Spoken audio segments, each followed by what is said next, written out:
సంతోషకరమైన విషయం ఏంటంటే 2 తెలుగు రాష్ట్రాల్లో సాదా బైనామకు సంబంధించి ఏళ్ల తరబడి ఎదురు చూసిండ్రు.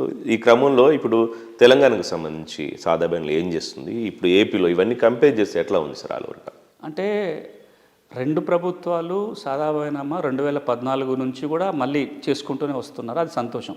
ఆంధ్రప్రదేశ్ ప్రభుత్వము 2014లో అవకాశం ఇచ్చిండ్రు, 16లో వచ్చింది, తర్వాత 2021లో అవకాశం వచ్చింది, ఇప్పుడు మళ్ళీ ఒక అవకాశం వచ్చింది. తెలంగాణ రాష్ట్రంలో కూడా 2016లో అవకాశం వచ్చింది, 2020లో అవకాశం ఇచ్చారు. 2020లో అవకాశం అయితే ఇచ్చారు, కానీ దరఖాస్తు తీసుకొని పరిష్కారం నిలిచిపోయింది. ఇప్పుడు భూభారతి రావటం వల్ల మళ్ళీ ఆ 2020 దరఖాస్తుల పరిష్కారానికి మోక్షం కలిగింది. సంతోషం ఏంటంటే చిన్న సన్నకారు రైతుల సాదా బైనామా సమస్యకి ఒక మార్గం సుగమం అవుతుంది. కానీ ఇక్కడ మనం కంపేర్ కనుక చేసి చూసినట్లయితే కొంత ఆంధ్రప్రదేశ్ తీసుకొచ్చిన జీవో చిన్న సన్నకారు రైతులకు మరింత మేలు చేసే విధంగా ఉంది.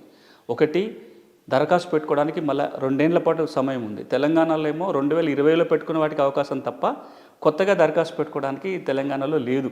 ఇప్పుడు మీరు మొన్న రెవెన్యూ సదస్సులు పెట్టినప్పుడు మీరు చూసుంటే 2020లో పెట్టిన వాళ్ళు కూడా చాలామంది వచ్చి రెవెన్యూ సదస్సులలో దరఖాస్తు పెట్టుకున్నారు. కానీ ఇప్పుడు ఏం చేయలేని పరిస్థితి.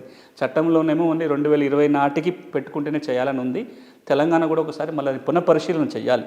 జెన్యూన్గా ఉన్న వాళ్ళు ఉంటారు కాబట్టి వాళ్ళు కనుక మళ్ళీ దరఖాస్తు పెట్టుకోవడానికి అవకాశం ఇచ్చే ఒక ఆలోచన చేయాలి. ఒకటి. రెండోది, కట్ ఆఫ్ తేదీ విషయంలో కూడా తేడా ఉంది. తెలంగాణ రాష్ట్రంలో 2014 జూన్ 2 కంటే ముందు కొనుగోలు చేస్తేనే దరఖాస్తు పెట్టుకోవడానికి ఉంటుంది. అది ఇప్పుడు ఆంధ్రప్రదేశ్ 2024 వరకు అవకాశం ఇచ్చింది. అంటే తెలంగాణలో కనుక మీరు 2014 నుంచి 2024 మధ్యలో కొనుగోలు చేస్తే అవకాశం లేదు. అది ఆంధ్రప్రదేశ్లో ఉంది. మంచిది కూడా, ఎందుకంటే ఇప్పుడు రేపు పొద్దున తెలంగాణ కూడా రీసర్వేకి పోతుంది, పైలట్ కార్యక్రమం నడుస్తుంది.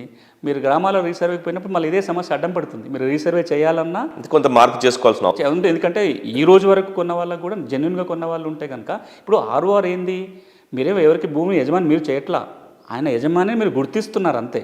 ఒకవేళ వివాదం ఉందనుకో, హక్కుల వివాదం ఉందనుకో, యువతలో ఎట్లా కోర్టుకు పోతారు వాళ్ళు. మనం కనుక నిజమైన యజమానిని రికార్డులో గుర్తించకపోతే మిగతా చాలా సమస్యలు వస్తాయి. కాబట్టి ఈ రీసర్వేగా పోయినప్పుడైనా మళ్ళీ ఈ డేటు మనం మార్చుకోవాల్సి వస్తుంది. ఇది రెండోది. మూడో ఒక కీలక అంశంలో చాలా వ్యత్యాసం ఉంది. ఆంధ్రప్రదేశ్లో ఆ విషయంలో కొంత ముందంజలో ఉంది. అదేంటంటే స్థానికంగా విచారణ చేసి ఆ రిపోర్ట్ ఆధారంగా కూడా మనం ఇవ్వచ్చు. అక్కడ అమ్మిన ఆయన సంతకంతో పని లేదు, లేకపోతే అడంగల్లో సాగుదారి కాలం ఉండాల్సిన కంపల్సరీ రూల్ లేదు. తెలంగాణ విషయానికి వచ్చినట్లయితే ఇప్పుడు రూల్లో ఒక ఇబ్బంది ఏమవుతుందంటే అమ్మిన ఆయన అఫిడవిట్ ఇస్తే తప్ప రెగ్యులర్గా చేయలేని పరిస్థితి. దాని మీద చాలాసార్లు ప్రభుత్వం దృష్టికి వెళ్ళింది. ఇప్పుడు ప్రభుత్వం కూడా ఆ రూల్ మారుస్తానికి చర్యలు తీసుకుంటుంది. కానీ ఇక్కడ కూడా అంటే ఆంధ్రప్రదేశ్లో జరుగుతున్నట్టుగా ఇది ఒకటి ఉమ్మడి రాష్ట్రంలోనే జరిగేది. ఏం జరిగేదంటే స్థానిక విచారణ ఆధారంగా రెగ్యులరైజేషన్ చేసేవాళ్ళు. ఏమైనా అభ్యంతరాలంటే అప్పీలు పోవడానికి కోర్టు పోవడానికి ఉండేది.